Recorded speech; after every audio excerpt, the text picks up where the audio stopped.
આપવી પડે કે નહીં? તો આજના દિવસે લખાયેલી માત્ર નરેન્દ્રભાઈના જન્મદિવસે એમને ભેટ આપવાની એક કવિતા, આ હિન્દી કવિતા પહેલી વખત આ લખાણી છે આજે, અને you are the first audience તમારી વચ્ચે રજૂ થઈ રહી છે. જો એના શબ્દો તમારા સુધી પહોંચે તો તમારે એને તમને ઠીક લાગે અહીંયા બિરદાવજો. મેં લખ્યું છે સાહેબ नरेंद्र भाई मोदी विषय हिंदी कविता. जिसकी बातों में जीवन में साधक सी सच्चाई है, जिसकी बातों में जीवन में साधक सी सच्चाई है, गगन तलक जो गूंजी ऐसी देश की वो शहनाई है. देश के गद्दारों की चेहरे की लाली मुरझाई है. बदल रहा है देश जब से गुजराती दाढ़ी आई है. जिसकी बातों में जीवन में साधक सी सच्चाई है, गगन तलक जो गूंजी ऐसी देश की वो शहनाई है. देश के गद्दारों की चेहरों की लाली मुरझाई है. बदल रहा है देश जब से गुजराती दाढ़ी आई है. और एक वक्त था, आप तक पहुंचे तो आपके ताली के मेरे लिए आशीर्वाद होगी. एक वक्त था हिंद पड़ोसी मुल्कों को मिमियाता था.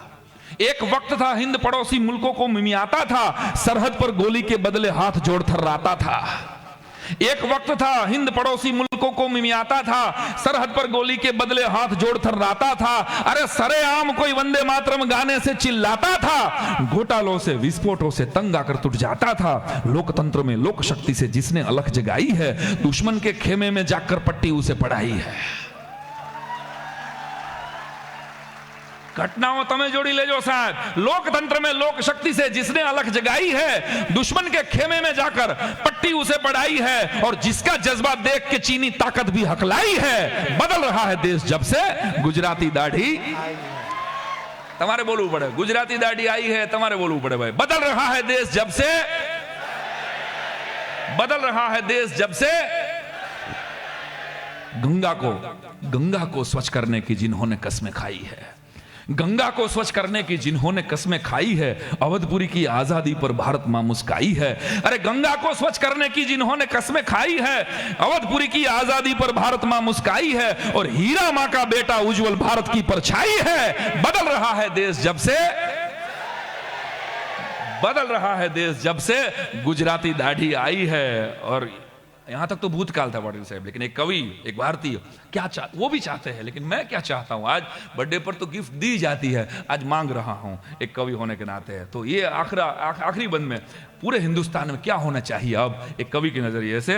हर एक बच्चा पढ़े लिखे और गौ हत्याएं बंद हो. आप तक पहुंचे तो आपकी तालियां मेरे लिए आशीर्वाद होगी. अगर हर एक यहां बैठा हुआ हर एक भारतीय ये चाहता है तो तालियां होनी चाहिए. हर एक बच्चा पढ़े लिखे,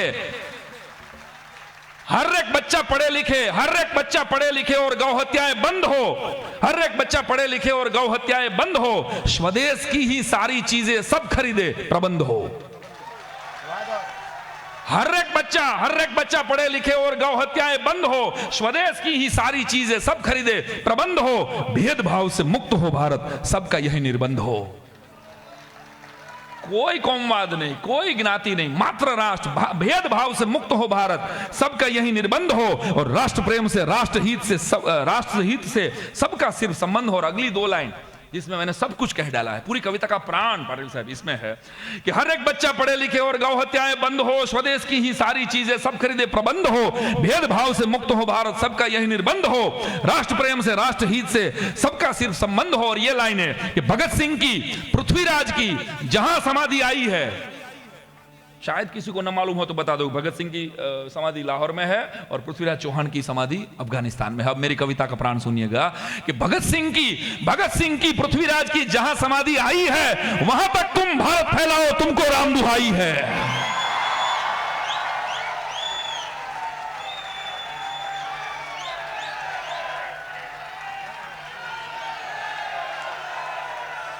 भगत सिंह की, पृथ्वीराज की जहां समाधि आई है, भगत सिंह की, पृथ्वीराज की जहां समाधि आई है, वहां तक तुम भारत फैलाओ, तुमको राम दुहाई है.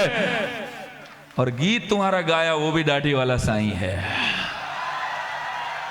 बदल रहा है देश जब से गुजराती दाढ़ी आई है. बदल रहा है देश जब से गुजराती दाढ़ी आई है. भारत माता की जय. भारत माता की, भारत माता की